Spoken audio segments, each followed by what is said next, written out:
আমার বাবা 12টা রোজা রাখতে পারছে, বাকিগুলি আর শারীরিক অবস্থার কারণে রাখা সম্ভব হয়নি। এখন এই 18 দিনের ফিদিয়া কিভাবে পরিশোধ করব? জি ভাই, যে ফিদিয়া দিতে যেহেতু পারেন না শারীরিক অবস্থার কারণে, তাকে তার জন্য ফিদিয়া দিবেন।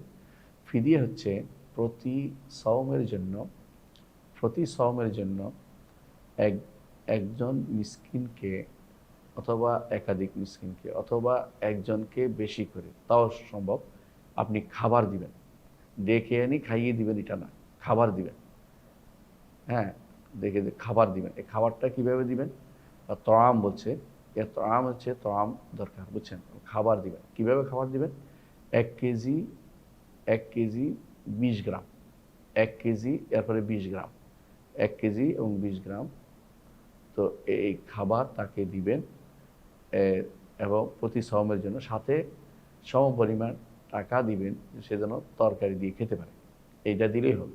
হিসাব করেন তাহলে 18টা হলে 18 কেজি আর 20 গ্রাম হলে আপনি 18 কেজি এবং 360 গ্রাম আপনি এরপরে দিবেন, এইটা কিনবেন।